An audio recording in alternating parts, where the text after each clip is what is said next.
বন্ধুরা, এখন অম্বুবাচী চলছে। আগামী মঙ্গলবার 25শে জুন 10ই আষাঢ় রাত্রি 9:08 শেষ হবে এই অম্বুবাচী, যাকে বলা হয় অম্বুবাচী নিবৃত্তি। বন্ধুরা, শাস্ত্র অনুসারে অম্বুবাচী চলাকালীন সময়ে যদি সামান্য কিছু এই সমস্ত দ্রব্য সামগ্রী দান করতে পারেন, তা অক্ষয় দান হিসেবে গণ্য করা হয়। এই দান সহস্র দানের সমতুল্য। তাই সম্ভব হলে অম্বুবাচী নিবৃত্তির পূর্বেই এই সামান্য দান পারলে অবশ্যই করুন। এবং এর পাশাপাশি একটি অত্যন্ত গুরুত্বপূর্ণ বিষয় যে অম্বুবাচী নিবৃত্তির পর যে কাজটি আমাদের অবশ্যই করা প্রয়োজন, এই বিষয়েও এই ভিডিওতে আপনাদের সামনে বিস্তারিত ব্যক্ত করব। আশা করি দর্শক বন্ধুরা এই ভিডিওটি আপনাকে সমৃদ্ধ করবে। তাই ভিডিওটি শেষ পর্যন্ত মনোযোগ সহকারে দেখুন। দেখার পর এই সংক্রান্ত কোনোরূপ কোনো প্রশ্ন বা মতামত থাকলে নিচের কমেন্ট বক্সে অবশ্যই জানাবেন। নমস্কার দর্শক বন্ধুরা, অমৃত কথা এই চ্যানেলে জানায় আপনাদের সুস্বাগতম। ভারতীয় দর্শন, শাস্ত্র এবং বিভিন্ন দেবদেবীর পূজা অর্চনা পদ্ধতি এই চ্যানেলের মূল আলোচনার বিষয়বস্তু। বন্ধুরা, আপনারা নিশ্চয়ই জানেন যে যারা এই অম্বুবাচী এই সময় পালন করে থাকেন, তারা এই সময় আগুনে তৈরি হওয়া রান্না করা খাবার গ্রহণ করেন না। তারা এই সময় মূলত ফলমূল খেয়েই এই 3টি দিন অতিবাহিত করে থাকেন। বন্ধুরা, এই যে সকল মানুষেরা অম্বুবাচী পালন করছেন, তাদের উদ্দেশ্যে যদি আপনি এই সময় সামান্য কিছু ফল মূল দান করতে পারেন, এই দান অক্ষয় দান হিসেবে গণ্য হয়ে থাকে। তাই বন্ধুরা, যদি আপনার সামর্থ্য থাকে তাহলে যারা অম্বুবাচী পালন করছেন তাদের উদ্দেশ্যে সামান্য ফলমূল অবশ্যই দান করার চেষ্টা করুন। দ্বিতীয়ত বন্ধুরা, এ বিষয়টি নিশ্চয়ই আপনি জানেন যে এই অম্বুবাচী চলাকালীন সময়ে যে খাবারটি খাওয়ার কথা বলা হয় সেটি হলো আম এবং দুধ।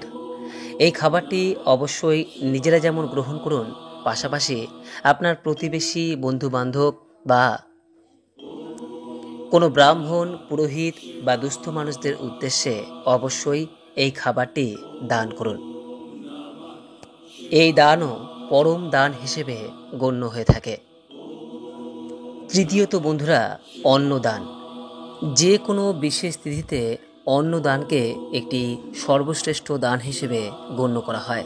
তাই বন্ধুরা, এই অম্বুবাচী চলাকালীন সময়ে যদি সম্ভব হয়, আপনার সাধ্য ও সামর্থ্য অনুসারে কোনো দুস্থ মানুষ, অভুক্ত মানুষ বা কোনো অসহায় মানুষকে অথবা কোনো ব্রাহ্মণ বা পুরোহিতকে সামান্য কিছু হলেও অন্ন দান করার চেষ্টা করুন।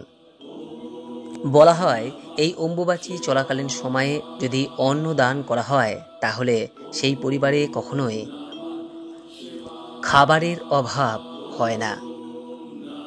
চতুর্থত বন্ধুরা, অম্বুবাচী চলাকালীন সময়ে এই দানটি পারলে অবশ্যই করুন। আর এটি হলো 16 আনা দান।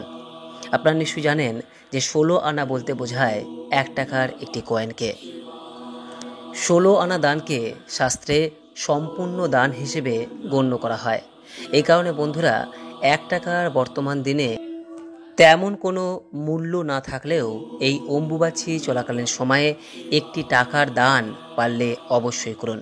কোনো দুস্থ অসহায় মানুষকে আপনার সাধ্য ও সামর্থ্য অনুযায়ী 10 টাকা, 20 টাকা বা 50 টাকা যাই দান করুন না কেন, বা ফল মূল অন্ন যাই দান করুন, তার সঙ্গে অবশ্যই 1 টাকার একটি কয়েন অবশ্যই দান করুন। অম্বুবাচী চলাকালীন সময়ে এই 1টি টাকার দান সম্পূর্ণ দান হিসেবে গণ্য হয়। এর পাশাপাশি বন্ধুরা, এই অম্বুবাচী চলাকালীন সময়ে জল দানকেও সর্বশ্রেষ্ঠ দান হিসেবে গণ্য করা হয়। একটি তামা বা পিতলের জলপূর্ণ ঘটি দান এই সময় যদি করতে পারেন, তাহলে এই দানকে পরম দান হিসেবে গণ্য করা হয়। কোনো অসহায় ব্যক্তি বা কোনো চেনা পরিচিত ব্যক্তিকে বা কোনো ব্রাহ্মণ বা পুরোহিত ব্যক্তিকে এই দান পারলে অবশ্যই করার চেষ্টা করুন। বন্ধুরা, এই যে 5টি সামগ্রী দানের কথা বলা হলো, অম্বুবাচী চলাকালীন সময়ে যদি সম্ভব হয় সবকটি দান করার চেষ্টা করুন। আর যদি সম্ভব না হয় তাহলে অন্তত একটি দান অবশ্যই করার চেষ্টা করুন। বন্ধুরা, এইবার আসবো অম্বুবাচী নিবৃত্তির পর যে কাজটি আমাদের প্রত্যেকেরই করা প্রয়োজন। শাস্ত্র অনুসারে এই সময় সৃষ্টির নিমিত্তে দেবী যোগ নিদ্রায় মগ্ন থাকেন, আর সেই কারণে এই সময়ে দেবীকে স্পর্শ করা উচিত নয়। এই অম্বুবাচী চলাকালীন আমাদের কোনো আচরণে মায়ের বিরক্তির উদ্রেক যাতে না হয় সেদিকেই সর্বদা খেয়াল রাখতে হয়। এই কারণেই সংকল্পবিহীন নিত্য পূজা পাঠ এবং আচার অনুষ্ঠান যথাসম্ভব অনাড়ম্বরভাবে এই সময় পালন করা প্রয়োজন। কিন্তু এই সময় সবথেকে বেশি করে যেটা প্রয়োজন তা হলো জপ এবং ধ্যান। এই সময়কালে যদি কোনো ব্যক্তি তার নিজের ইষ্ট মন্ত্রে যথাসম্ভব জপ করেন তাহলে সবথেকে বেশি ফল লাভ হয়। উচ্চস্বরে মন্ত্রপাঠ, ঘণ্টা, কাসর, ঢাক, ঢোল ইত্যাদি বাজানো এই সময় বর্জনীয়। ভূমিকর্ষণ বা ভূমিতে কোনো প্রকার আঘাত করা এই 3 দিন নিষিদ্ধ। সকল সাধক এবং ভক্তগণেরই এই সময় সংযত জীবনযাপন পালন করা একান্ত কর্তব্য। সারাটা বছর জগৎজননী মা আমাদের আগলে রাখেন, সব সময় আমাদের দেখাশোনা করেন। তাই এই 3টে দিন আমাদের উচিত মায়ের একটু খেয়াল রাখা, একটু যত্ন নেওয়া।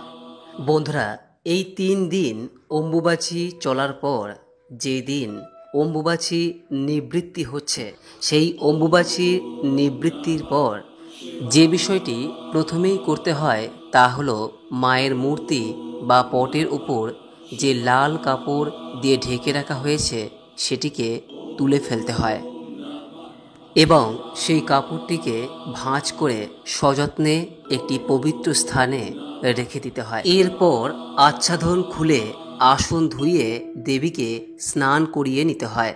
তারপর পূর্বের মতো দেবীর উদ্দেশ্যে পূজা দিতে হয়। এই পূজার সময় অতি অবশ্যই দেবীর উদ্দেশ্যে ভোগ হিসেবে আম ও দুধ নিবেদন করতে হয়। অম্বুবাচীর নিবৃত্তির পর যদি সেই দিন করা সম্ভব না হয় তাহলে অতি অবশ্যই তার পরের দিন এগুলি করা প্রয়োজন। বাড়িতে যদি কোনো দেবী বিগ্রহ থাকে তাহলে অতি অবশ্যই অম্বুবাচী নিবৃত্তির পর সেই স্থানে প্রথমে সামান্য গঙ্গা জল ছিটিয়ে নিন এবং তারপর মায়ের উদ্দেশ্যে পূজা দেবার সময় আম ও দুধ নিবেদন করুন। যদি দেবী বিগ্রহ কোনো দেবতার সঙ্গেও থাকে তাহলে অম্বুবাচী নিবৃত্তির পর পূজার সময় এই আম ও দুধ নিবেদন করতে হয়। দ্বিতীয়ত, অম্বুবাচী চলাকালীন বৃক্ষরোপণ বা ভূমিকর্ষণ করা না হলেও অম্বুবাচী নিবৃত্তির পর অবশ্যই বাড়িতে একটি বৃক্ষরোপণ করতে হয়। যে কোনো একটি সাদা অথবা লাল অথবা একটি নীল ফুলের গাছ এই অম্বুবাচীর পরে বাড়িতে যদি লাগাতে পারেন সেটি অত্যন্ত শুভ হিসেবে গণ্য করা হয়। সাদা লিলি অথবা জুঁই অথবা লাল জবা বা নীল অপরাজিতা আপনি অম্বুবাচী নিবৃত্তির পর বাড়িতে লাগাতে পারেন। এই সময় বাড়িতে তুলসী গাছ বা তুলসী মঞ্চ স্থাপন করা যেতে পারে। যদি এই অম্বুবাচী সংক্রান্ত আরও কোনো প্রশ্ন আপনাদের মনের মধ্যে থাকে তাহলে নিচের কমেন্ট বক্সে অবশ্যই জানাবেন। আশা করি আজকের ভিডিও থেকে কিছুটা সমৃদ্ধ হয়েছেন।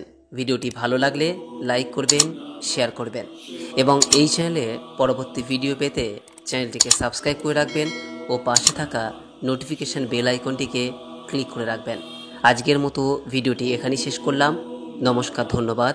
ঈশ্বর আপনার মঙ্গল করুক।